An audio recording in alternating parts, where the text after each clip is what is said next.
Welcome back, everybody. Welcome back to the Canyon. Welcome back to another installment of I debated.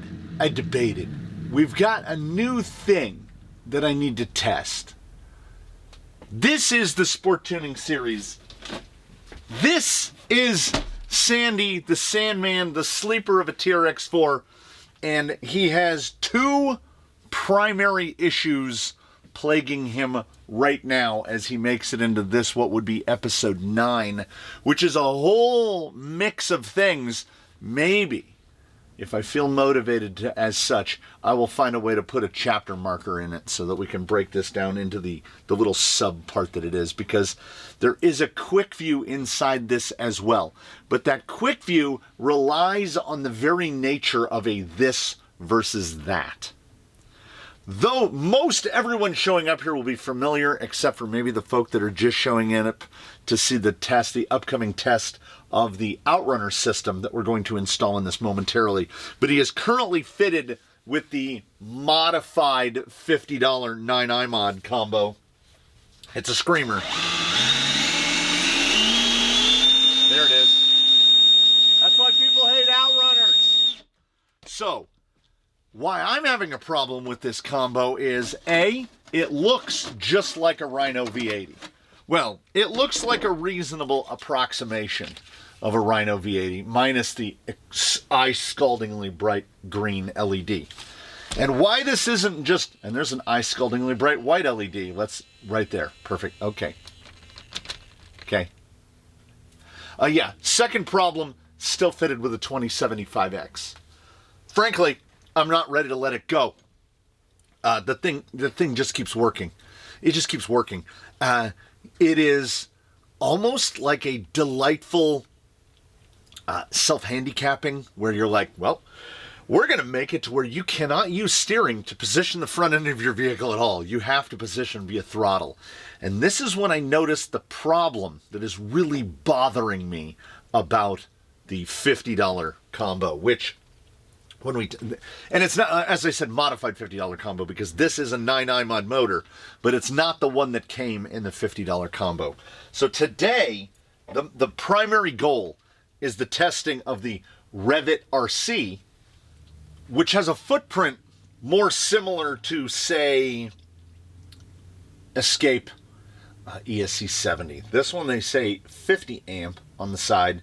And the reason that this is before you today is this is even cheaper. We're looking at a $40 combo. $40 combo. That reminds me, I have a secure motor, the 3625. Let's see how close this motor is to that motor. And as we put them up next to each other, the three rotor there, three propeller, three prop. This is the secure, and this is the Revit. As you can see by that, let's get that turned around. As you can see by the two, we've got a longer can on the secure. Mounting face is like everything's different, so these are definitely not remotely the same thing. And also, here's an important one for you. Look at the difference in wire size. We've definitely got a bigger gauge over here. Bigger gauge all the way around. Look at the power leads. This looks like about a 16. These are 16s. And these are, they claim 16s. I don't know about that. Maybe. Possibly. I don't know, maybe. I want to see it, because I want to see a $40 combo. But before we get to the $40, and also, the Secure goes for about $70 for the full combo for the ESC and the motor. It is also programmable via Wi-Fi. So, and the Wi-Fi programming works really well on the Secure. You can do it from any PC, you can do it from a phone, you can do it however you want. This uses the more traditional, it does include the little you plug your guy in there and you plug USB-C into a computer to program and set your parameters. I'm most curious about this because it is very inexpensive. As I said, under $40 for the combo.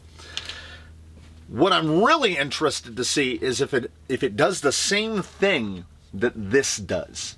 And other folk have remarked to me that they've had issues but the super cheap combo getting hot. I have never had an issue with it getting even, not even what I would consider warm. Like it barely, like you can hold your hand on it indefinitely after running a full 2200 pack through it, both the motor and the ESC. The ESC gets slightly warmer. Now, it is cooler temperatures outside. If it was 100 degrees outside, things would be different. But I've never had any heat issues. Like I tell people, that which you just saw, they pretty much all come like this. Heat shrink over a heat sink is not a good idea. It's mainly usually to hold that heatsink in place because they tend to just use thermal paste. You're going to have to replace it with tape, just like I did on this one, because as soon as you cut the tape off, the heatsink falls off. This particular gent right here suffers from a bizarre lack of torque to where it almost goes into like a cogging situation. And I routinely have to drive with a higher level of throttle input than I think should be necessary for that situation. That's why we're not just diving straight into a Quickview sort of environment. I want to take this out on the rocks and I want to show you exactly what I'm talking about. And if things go the way that they have traditionally, it will be very easy to show, because at some point it's going to stick itself. It's going to get hung up. We'll bind the front end up and it goes not like cogging, like we don't have enough power to continue forward. And it's on 3S, everything's calibrated, it can, like, and there's torque to that. There's power there. It's just like in the band, there's a hole in that band. So that is a 3642 motor in there. We're going to replace it with, this thing says 3110 on the side of it. I'm assuming that's some sort of in-house number. This is definitely not 31 by 10. It is a 37, and it is 30, it was 37, yep. It's 37 millimeters by, this is a little harder to measure, 18. So this is a proper pancake. If we were talking face to face, it is a 3625. But on our other 3625, which I've already lost, when they say 25, oh, they mean the whole, the whole depth of it as well. 25. 25. So these are both 3625s. It's just that we're going to get quite a lot. Oh, it's balanced. There's some balancing in there. There is quite a lot more magnet in this one. I have to anticipate more torque, more drag brake, more everything out of the Secure than out of this. But I don't know how much more torque, drag brake, etc. we can expect out of these relative to the 9 iMod 35. I think they call it a 3542 that's in there. So we're going to take this out. We're going to mush this about a bit. And we're going to come back. We're going to do all the soldering that is required. Install the bullets. Install an XT60. And then we'll take this guy back out and we'll do it again. Because I don't know if it's his around 7-pound weight. I don't know what it is. We have heavyweight vehicles running off tiny little motors. Wolverine, our Class 3 tire test vehicle, runs on that exact Secure motor, that 3625 that you just saw, effortlessly, moving those big tires and everything. I want to find out, and that 9 iMod in there is kind of a proven entity. We've used it in a number of rigs. Is that ESC just underpowered? Is it not providing the amps that it claims that it is? I don't know. I want to find out. And the best way to find out is this versus that. We will drive this, and then we will drive that, and we'll see. Maybe it's something about his drivetrain. Maybe it's something. We'll get to the bottom of it. This has proven to be super capable in the configuration that it is now. Genuinely. I don't just mean that. I mean, the TRX-4 has gone unchanged for here, rapidly approaching a decade, because it doesn't really need to be changed. It works. Do we want a straight axle one? Sure, but they'd have to completely change the gearbox. Anyway, let's go out there, do this, come back, do that, and then see what we think about the Revit RC. Does it have a name? AM3250 amp. We'll just call it the Revit RC. We'll see how we feel about the Revit RC combo. Now, I've said it since very early in the sport tuning series. If you're putting a TRX-4 Sport together, just put a Hobbywing Fusion SE 1800 in it, and then you're done. Sandy didn't know that he was joining the test fleet. He thought he was just going to get to lead a leisurely life. I got to find I'm trying to think of a spot in this area where I can get it proper bound up. Because that's doing pretty good at like a steady... Oh! There was a little one. There was a little one. Sandy. 2075. Also, the volume output of that 9i mod is, in my estimation, unforgivable. It's so loud. Oh. Get right. Get right. Like, we can do that. So, this isn't an outright, like, condemnation of the 9i mod combo. That is some really low level of throttle input. There it is. There it is.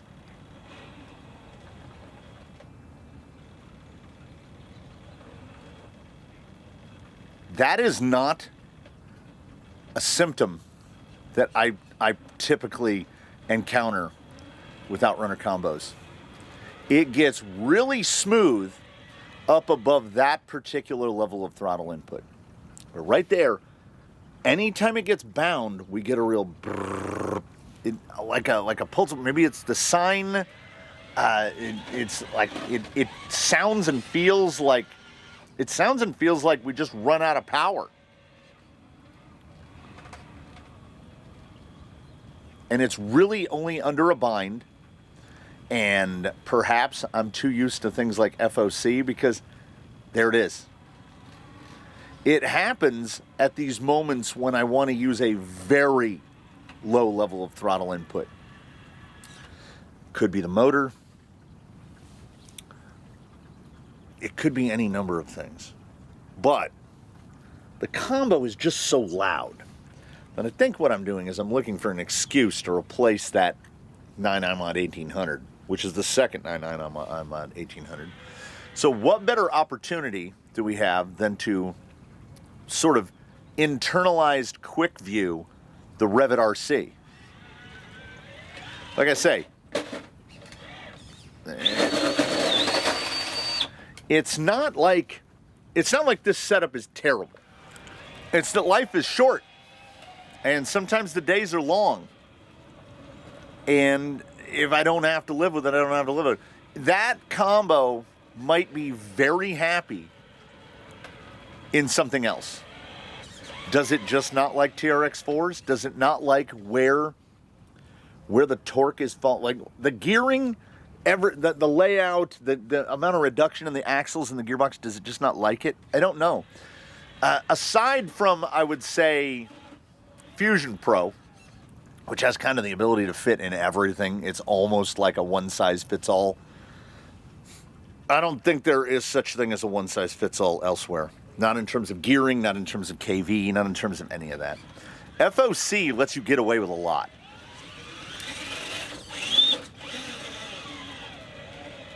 And this just has some peculiarities in terms of how loud it is. Yeah, and then see right there? Just excellent right through there. Sandy drives great. That's why there's no guarantee that at the end of this day, Sandy will still be fitted with either this combo or the Revit. There's no guarantee of either. In this installment of what is a Quickview inside an installment of the Sport Tuning Series, we're going to find his everyday combo. It might be the Revit. It might be this with a different. It might be the 9i mod with a different motor. It might be something different altogether. There's still a bunch of fusions in the motor bin. Do we have an 1800? Maybe. I have not decided. Sandy is going to decide. We're going to let it, we're going to go very organically. We're going to go with the flow of this, and we're going to let him choose. Because I've put enough hours on his setup to kind of know how that feels. And it's, I would put the 9i mod combo in its current configuration. In the configuration that it came out of the package, I did not like it. I did not care for it at all. With this motor, it's like, this is a 70th percentile. It's doing 70% of the things that I want it to do. Why not see if we can't get to like 90% of the things I want it to do?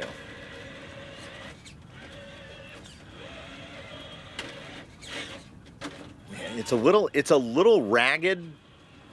Like, the firmwares between all these things is going to be a little bit different. And the matchup, like the amount of throttle I have to apply relative to the amount of steering input to position myself, I'm not crazy about it. And we here have the ability to change these things. So let us take this opportunity to do exactly that. And it's really just simple stuff. Should take like 45 minutes to an hour, and you still won't be sure if everything is working the way it's supposed to be. So the Revit comes with this programmer, which in no way could I get to work. I tried the usual flip it, because sometimes they have it marked backwards on the board to how it's wired. That was not the case. I'm using BL Heli Suite 1.82 on there, which is what I program all of my AM32s with, except for the Escape 70 from Secure, which uses Wi-Fi. I then tried this one. No luck there. I tried the programmer that comes with Rhinos. That did not work. I tried an Arduino, which is set up to program these. And then finally, I tried the Secure Escape 32 Wi-Fi link, and that one actually works. You can set it up that way. Some parameters you cannot set via that, but it was imperative, and it was not optional, that I find a programmer that works, because in its default configuration, that ESC has the drag brake turned off. Or maybe it doesn't. I don't know. What I do know for sure is that, whatever that is, it fell off.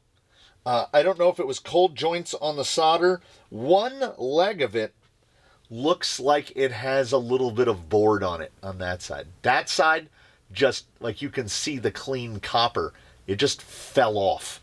Now the ESC appears to work without it. Nowhere on the internet can I find any documentation, instructions, manuals, or anything related to the Revit RC. I know that with how small those magnets are, with the drag brake turned to 100%, it is abrupt, but it is not very strong. But it is functional. The unit auto-calibrates. It mentions as such in its programming screen. You can get down pretty slow. It doesn't have the howl. Doesn't even sound like an outrunner, to be completely honest with you. And that is the extent of changes made. I stuck it in the middle because all of its wires, except for its signal wire, all of its wires are shorter than what is on this combo. This guy's got some real long wires on him. So I have no idea how it feels rock-wise. What I do know is, I mean, does it go without saying? It should. Caveat emptor. These are very inexpensive. This is very inexpensive. That is extremely inexpensive. So it does appear to be some sort of detuned version of the ESC70, because it appears to have an integrated BEC somewhere into the board, whereas the ESC on the Secure is a separate part that is soldered to the board. So it's not a clone. It's sort of a copy. It's like, I mean, it might be its own thing. It's an AM32, but the Wi-Fi programming works, and the Wi-Fi programming doesn't work on most. I assume that is firmware based, but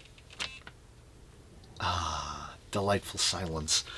It was definitely a trial trying to get this thing to program. It was just every single time no response from ESC when you go to click the M1. So could not program it in the traditional fashion, no matter what I tried. It was a last-ditch effort trying the Wi-Fi programmer, and I was as surprised as anyone that it actually worked. That was how I learned that the radio auto-calibrates, because I was trying button calibration, where you hold at full throttle and then turn it on, and that was not doing it. It was auto-calibration. So whatever you do, every time you power this up, don't be touching the trigger in any way, because that will befoul your calibration. So let's see how it feels. I mean, this might be short-lived, as I drove it over on the floor up onto some carpet and tried the drag brake, which was the first way that I found that it had none. You'd go up and it would just go, it would just roll away. As it stands now, that's a hold. It's holding. I can't imagine. I mean, we're talking a magnet that long versus a magnet, and I don't think those magnets are 10 millimeters long. I will be pleasantly surprised if we get any reasonable amount of drag brake out of this. And then most likely what is going to happen is we're going to have to go shuffle around the boys. We're going to have to run around the fleet, find somebody who's fitted with an 1800, replace that 1800 with a Fusion Pro, because I'm not putting a Fusion Pro in this. It doesn't need it. It doesn't need a Fusion Pro. It's the easiest method. I have one in the drawer right there from one of the giveaway rigs, had a Fusion Pro removed. But I would like to just run an SE 1800. The Pro is kind of set aside for a future build. Or, alternately, there is a small window where we are surprised by the output and performance of the Revit RC. This does not inspire confidence. It fell off. I was like, that thing looks kind of loose. It was when I was retaping the heat sink back on, because as soon as I cut the heat shrink off, that fell off. And I think when they heat shrunk it, I think it pried that thing off the board, because as soon as I cut that off, it went, and I was like, oh, is that supposed to be? And I went, poke, and it just fell off. So whatever that was, maybe it has something to do with the programming. Like you were supposed to, it's a little dip. Maybe you were supposed to throw that dip and then it allows you to program. I don't know. We will never know. Sometimes cheap things are cheap for a reason. Let's find out if it can at least give us some performance that's worthwhile. Otherwise, it's perusing the fleet for an 1800. Now, if that piece falling off does not prove to have long-term issues, whether it happened during construction, during heat shrinking, during assembly, during shipping, however it happened, we're kind of thankful it's still working. And I can relate. I've done it with zip ties. You get the wire, you pull that zip tie, and it pulls that wire just a little too tight and pulls something off of something else. I've been able to repair pretty much all of those instances. Yeah, this is better. This is better. Oh yeah. Yeah, that's the spot where the 9i mod would fall away. Yeah, I'm using a very small amount of throttle input. Yes. Let's see. Hey, okay, all right, hold on. Hold up, wait a minute.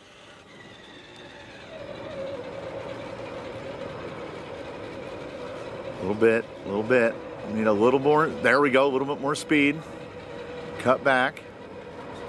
Another unanticipated, unintentional weight reduction. The motor, certainly lighter. ESC about half the size. That's not bad. That's not bad. Okay.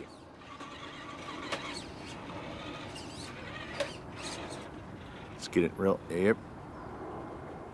All the way on. All the way on. Right there. You know, that's way more drag brake than I thought I was going to see out of that little tiny pancake of a boy. As I said, the actual, there it goes, a little bit of a cut loose. It ain't no electronic anchor, but Sandy is right about 7 pounds.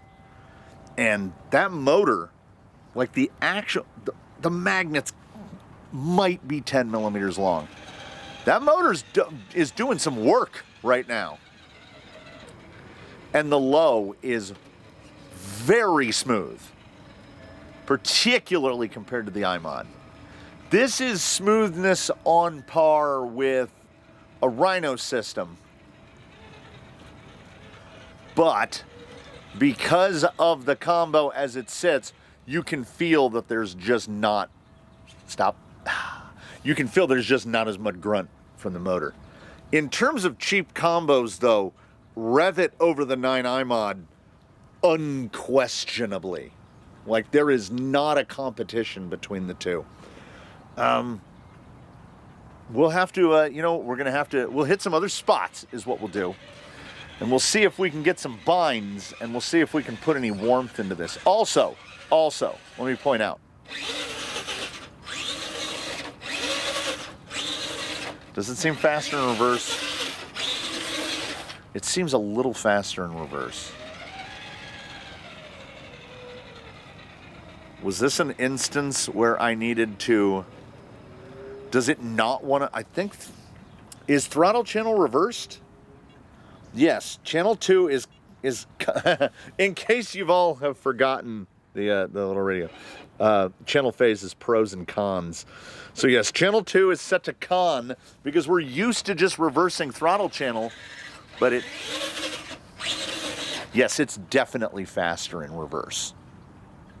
I didn't bring the programmer. Dang it. That means I'm gonna have to walk. All right, first thing we do is we'll set channel 2 to pros. We'll get out of there. And we're gonna get the phone out because we're gonna have to connect to Wi-Fi. All right, and then we have our little guy here. This is actually working out because we don't have to get a computer out or anything. It's printed on the back. There is signal, so it goes like that. LEDs on that side. We got a little red LED glowing. We're going to try to find that Wi-Fi here. There it is. Escape Wi-Fi link. And hopefully it will send us to the little... There it is. There it is. Look how easy that is. So throttle power at 100. We are going to go ReVVITR. There we go. Reverse motor direction. We have drag brake at 100. Throttle mode for reverse. You have a bunch of adjustable stuff. BEC is not adjustable. No one understands how that works. We're going to hit save. Done. And then we're going to hit cancel. That's the best way I've found to do it. There we go. And then we'll go use other network, and that will disconnect us from that. Probably try to connect to my neighbors that it doesn't know the password for. And then we will go cable to cable, and then I think it's probably a good idea to power it off and power it back on so that we'll recalibrate. All right, should be calibrated. And now, let's see if we are faster in forward than reverse, which is kind of what we want. So in terms of taking it with you, definite advantage, let's see. Yep. It is now the same speed forward and reverse. It's a bit of a zoomer. This is, they claim 1850. I don't know. Maybe. It feels faster to me.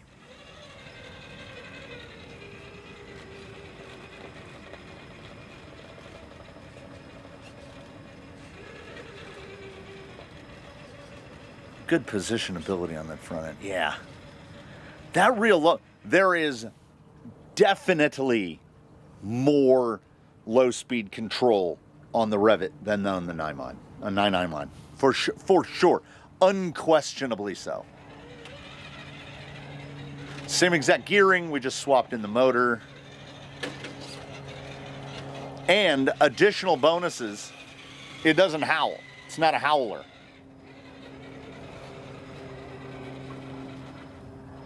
That's pretty good. That's pretty good. Can it get over? We'll reposition there. And, oh!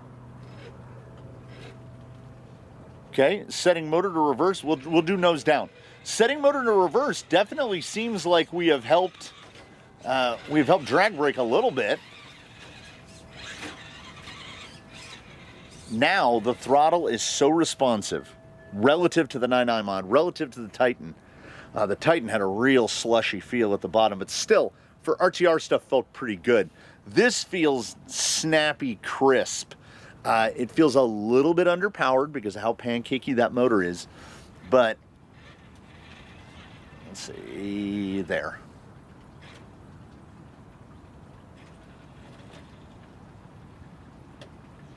Yeah, it's not an electronic anchor, but again, I do reiterate, 7 pounds. That motor's doing a lot. Revs up quick, as it should. Small, light. Yeah, as we warm that motor in, drag brake should continue to kind of fall off a little bit.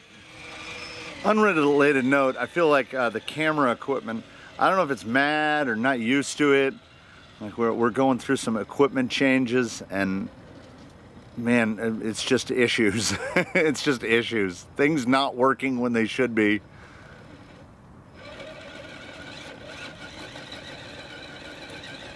Oh, nice, nice. Real consistent power delivery.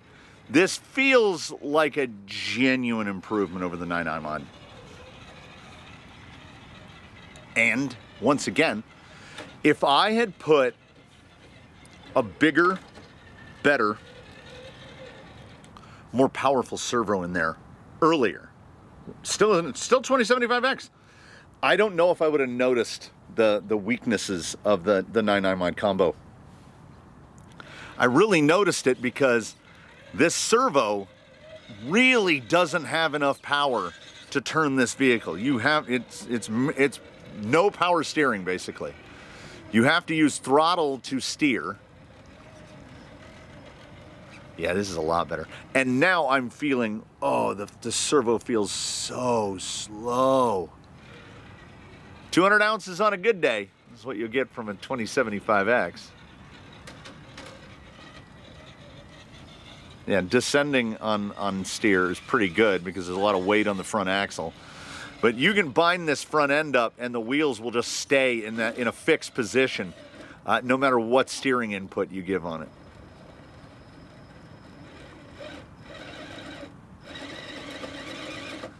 It has a pretty smooth transition, which is, I imagine it transitioning out of sine.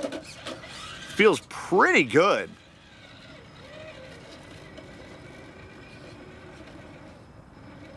It's not super reliant on like a nice soft trigger. Yeah. And when I talk about it, obviously there's an improvement over a Titan. There's a good bind up. There we go. But I'm more talking about the improvement relative to the 9 mod. That 9 mod's feeling real chunky right now. Real chunky. I don't want to just say, oh, this is a lot better. But it really does kind of feel a lot better.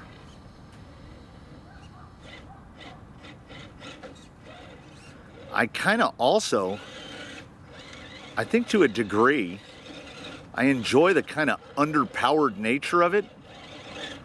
It doesn't feel as strong, but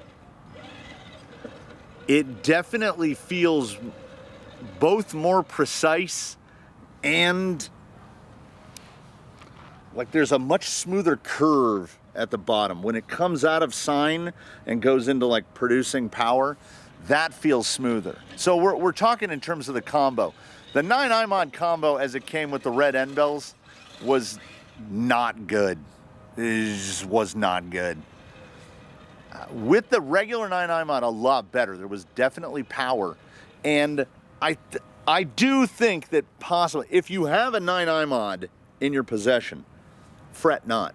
I think paired with like maybe a more powerful, preferably direct power servo, I don't know if you're going to notice those because you're not going to be relying on the throttle as much. You can use that the movement of the front end to help position you a little better. This here, we have a motor that is modestly underpowered. Like it's not producing the same amount of oomph as something bigger, but we have a servo that's doing nothing. So we have a lot of precision. Whee!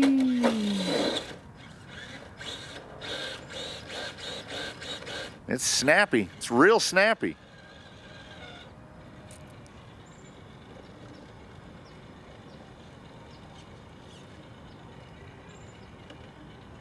I default to electronic anchor.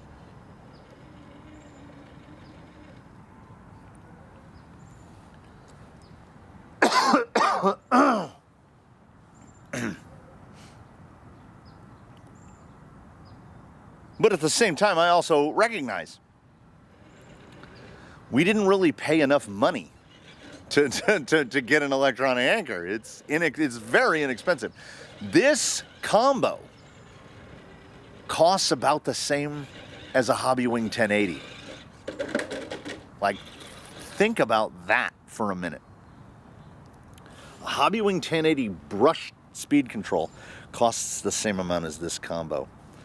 There are some weaknesses to this combo. I still think that now, after experiencing the 9 iMod and the ReVit, we're gonna run the ReVit for a bit. We want to see how this does. I would still say secure money is where I'm more comfortable.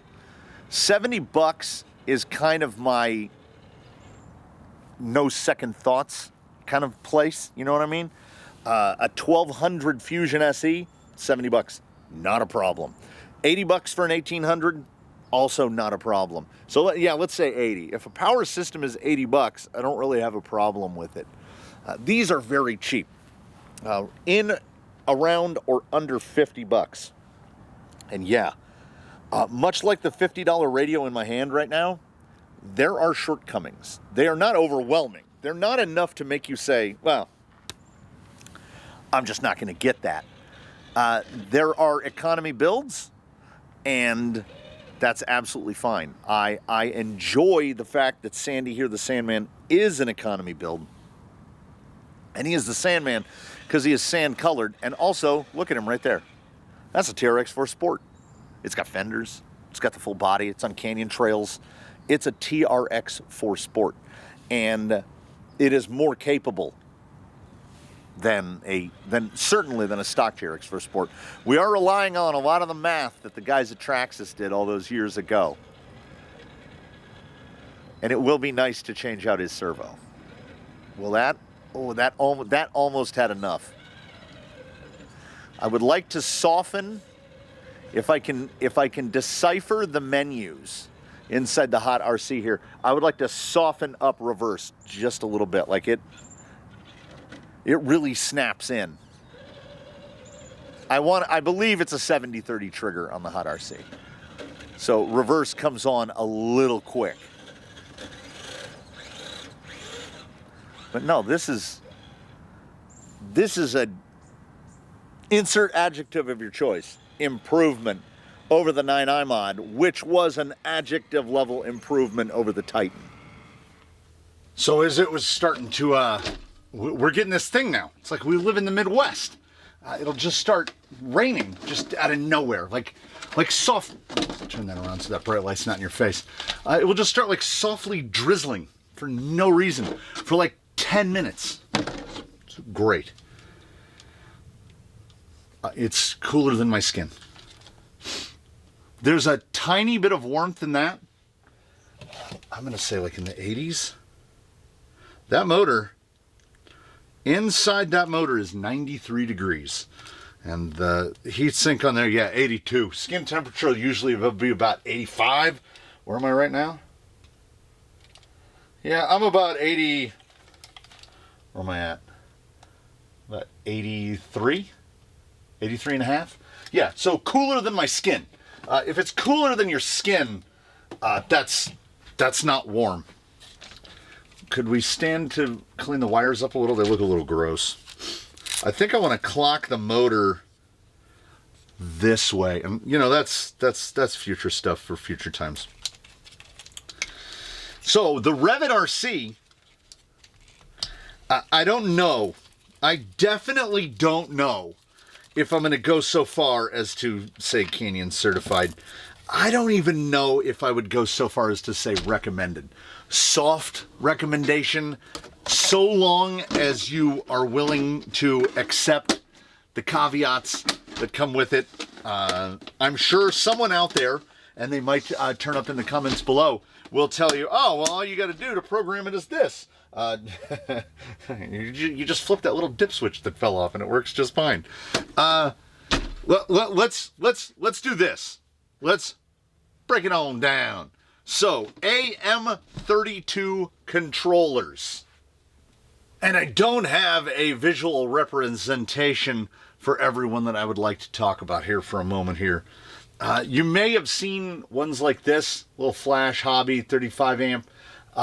This one got some sort of brain-eating amoeba and stopped working. They are very, very cheap. Like it'll either stop being recognized by the radio or it'll stop being recognized by the programmer.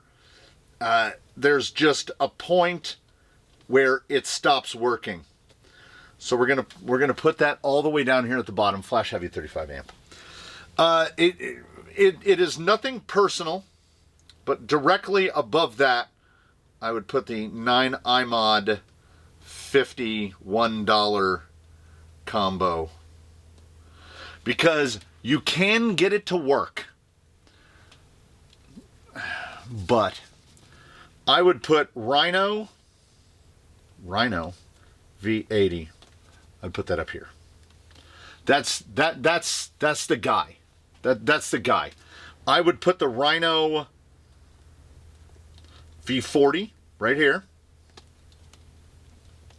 In between those two, I would put the Escape 70 from Secure. All right. Yes, I would take the Escape 70 over the Rhino V40. And I want to say an even number. Then we've got a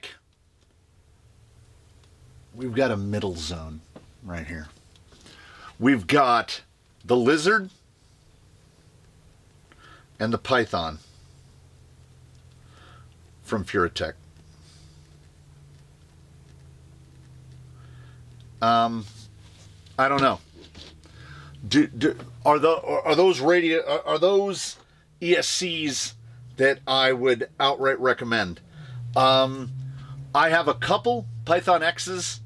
At least one of them has an issue, and this is definitively an issue, where it doesn't know how to do battery cutoff.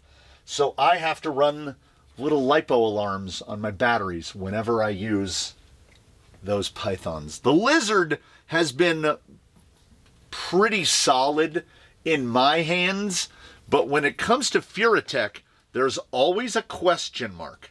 Because that question mark is QC. You will have a variety of problems or not. They might just work perfectly. My brain is scanning. Who am I forgetting?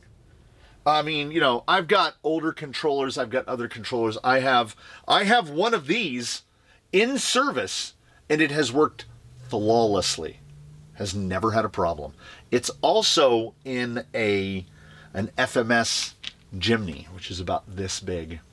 And I don't know. Like, I don't recommend it because you never even know if they're going to work. The 9 I'm on costs more than, oh yeah, you know who's not on this list? The reason why we're here.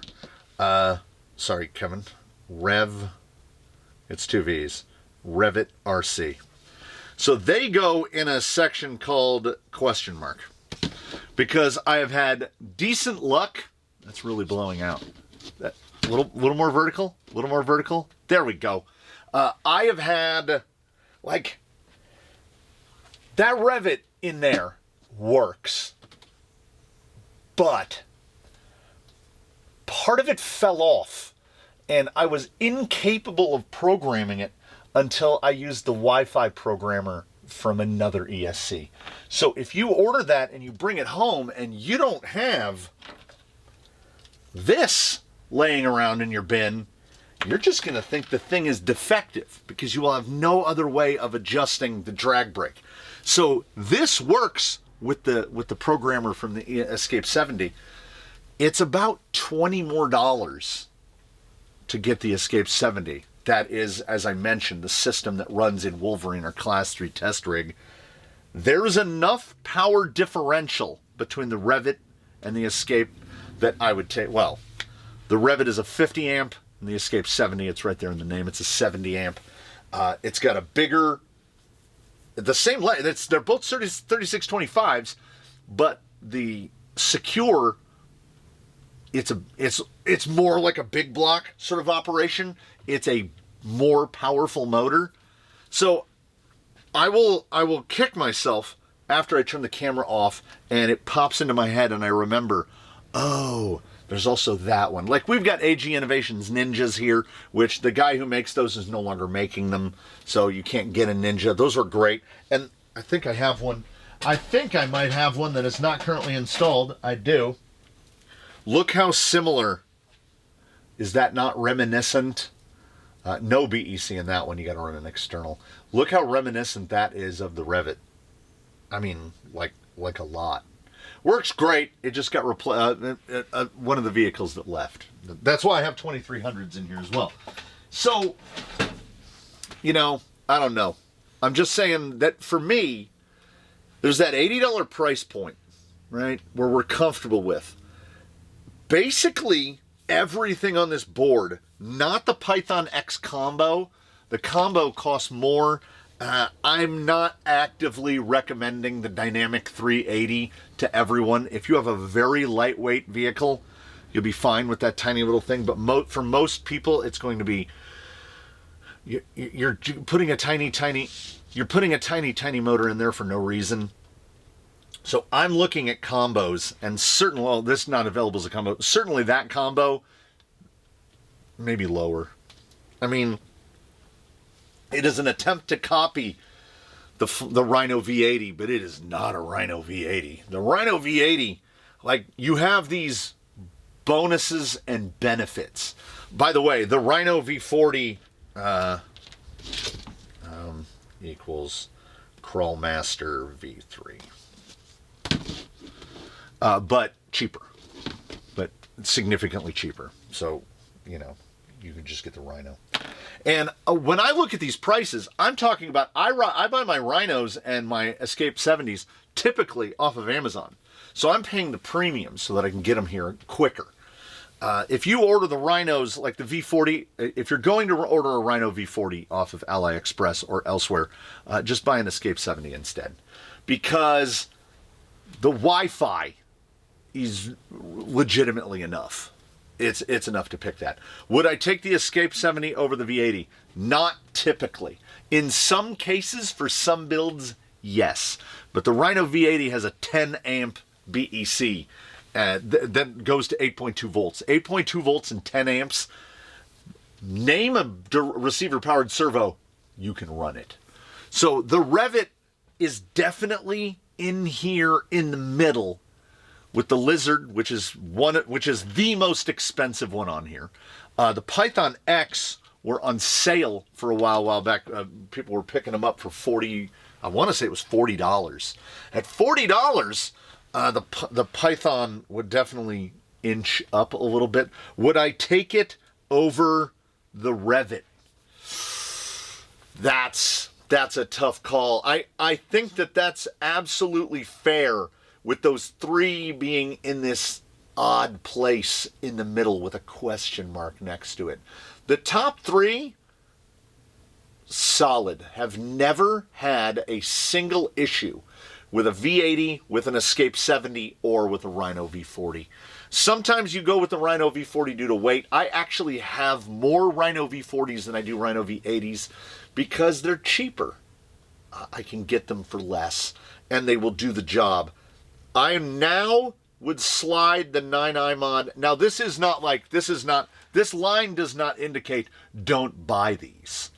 This line indicates know what you're getting into when you buy it. Sometimes to save money, it's pretty readily apparent why and how you're saving that money, particularly with that little flash hobby. Like I say, one of them is still in service, never given me a single problem, not once. This one does not work. But I also feel like maybe I might be dumber than the average bear, so I'm doing something to make it not work, which is why it lives in a box with another one. There's two of them in there that will not be recognized by any programmer of any kind or radio. The light will come on, but it does not appear that anyone is home. So I don't know. And the Python is as of yet uninstalled. It's going to go in a vehicle shortly. Perhaps not a bad idea. Maybe we'll try the 9i mod crawler paired to that. There's got to be some better way than what I have hastily penned on a whiteboard now to identify as I said, if it's combos, it doesn't change. If it's ESCs alone, it really doesn't change as well. The solitary drawback to the Escape 70 is that there's a mono spec of motor from Secure, which is a 3625.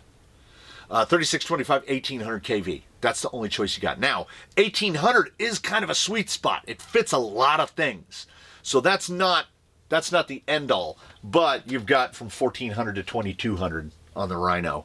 And the Rhino S20 motor is that's the motor. It is the smoothest, it is the torquiest, it is, if you're getting this combo, the full combo on AliExpress is about $115, I want to say, USD. And ordering the combo off Amazon is going to set you back about $140, which is around the same price as a Fusion Pro. So we're running Rhino V80s because there are situations where a Fusion Pro doesn't fit. It's those type of issues. This is a TRX-4. He does not need to run an Outrunner. He didn't know that he was going to be set here, tasked with testing things until the end of his days. But he knows now. Sandy finds out that rigs here get put to work. He's getting put to work. How long will he be running that setup? How long will the Revit be in there? It'll be in there for a couple weeks at least, because in Quickview, I'm amazed at how well it performed based on when I cut the heat shrink off. It basically kind of fell apart. So I was crestfallen, and then it wouldn't program. And we went through all of those problems and issues.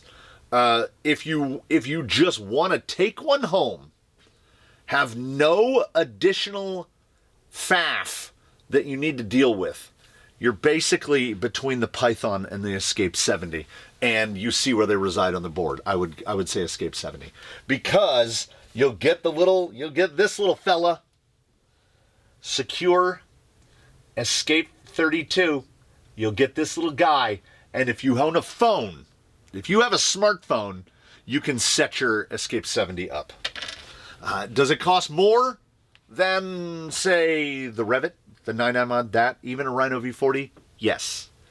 I think it's worth the money. For me, personally, my advice to you, if I'm providing advice, and this is soft advice, you don't have to take it. None of this is mandatory.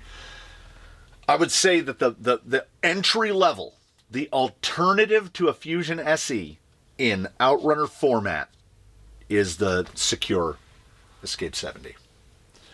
The Rhino, the V80 is your alternative to a Fusion Pro. And the Rhino V40 is what you choose. Well, you kind of don't now. My Rhino V40 purchases all predate the release of the Escape 70. So they are close enough in performance, despite this one being rated at 70 amps and this one being rated at 40. They are close enough in performance that I would never bother to replace one with the other. I run them because I have them. And in my moving forward into the future, I don't forecast myself buying any more Rhino V40s. I think the one in Zabazu is the most recent V40 that was purchased, and it will most likely be the last V40 that is purchased. But I won't be messing around down here again. I don't know how motivated I am to buy another Python. I won't be buying another Lizard. Would I buy Revit again? It works, and it's good, and it does feel very smooth, and it is very inexpensive. But we're going to run it for a couple weeks, and then you can ask me that question again, because I think standing here now, money in my hands, it's the, say, $30 more, so 75% more money, the Revit to go to the Escape 70. I take the Secure. The motor has more torque. It is programmable via Wi-Fi. Well, this is programmable via Wi-Fi, but they never mention that or include a piece that allows it. So, we talked about Outrunners a little bit. I don't know how much of this was informative at all. I feel like Sandy is still coming along. Next time around, it will be the last of the box. It'll be the last of the box. Those here for the Revit, you can go make a sandwich, or you can tune your brain out now. We're gonna put the last bits in. We're gonna put in the Bauhaus. We're gonna put in the servo, because we'll have run that servo long enough. I still haven't changed the springs. Still. He drives pretty great. He does not feel phenomenally oversprung or underdamped. You get a little bit more clearance because you're keeping the plastic parts up off the rocks. You might have noticed some moments where he looked a little bit tippy. He'll throw his weight around a little bit. And in a final note, we put in the trim pieces, which look great. I mean, they look great. I wish the body had come that way on the Sport. I know that that's a lot to ask. Oh, we've popped. That's popped in. Must have landed right on the headlight. So I will say this. I've done this once before on a Sport camper, and I cut these in. I honestly, if you don't have a good amount of time working with Lexan, you've got to cut these spots out, and then they hold in, and it has the centerpiece there. They are very well thought out pieces, but the whole time you're doing it, you feel like that this was a task intended for a machine with a computer for a brain, because you have nearly no margin of error. As you can see, look at that little corner right there. So I feel like we're going to have issues with that eye popping in and out for the remainder of the lifespan of this body. So I don't know if I would put those as recommended. I think they look great, and they add light buckets, and he is going to get headlights and taillights, but definitely strongly into the realm of at what cost, because that is, it's over an hour to put those in, honestly. And the whole time you feel like, I'm going to cut out just a little too much, and then none of this is going to work. The headlights are going to fall in, like that one got stoved in. Perhaps it is worthy of acknowledging. Maybe I did better. Maybe I did better the first time, and I just didn't do as well the second time. Anyway, I think we did pretty solidly okay today. In my estimation, we did all right. He's got a bunch of wire cleanup that need to be done. I put in a rock light set that I had, and he's got that blinding one because it's a light set for a TRX-4 that I bought off of eBay for $11, and they don't fit a TRX-4. There was no configuration that they would fit a TRX-4, but they fit this guy just fine. One of the lights is tucked up inside the body mount up there, and the other light is just over there on the side. The gaps in the wires to like bridge over were not in the correct spaces. So no matter how I rotated it around, they're supposed to be in jolly green. No matter how I rotated it around, they wouldn't fit. So Sandy gets them. Sandy will get headlights, taillights, maybe a little light bar up on his bumper if we can get it to clear and not get mashed by mashing it into rocks and stuff. You'll see him again. I'll see you again. I'll take this opportunity to thank you so much for watching this one. Invite you to tune in for the next one. A little bit odd on the layout of this one, thanks to the drizzle. Questions and comments below. As per usual, tune in for whatever we got next. In between now and then, please, one and all, do your very best to have a good one, everybody. We'll see you again here from the canyon, where we do RC car stuff. And some people like it, some people don't. And the weirdest part about it is the people that don't like it, they seem to stick around. And I don't know, hate watch? I don't know how it works. I don't understand the internet at all. And my understanding of these is perhaps a few points higher. I will see you all next time. Thank you again so very much for coming here and joining us here in the canyon. We all, as a collective, bid you adieu.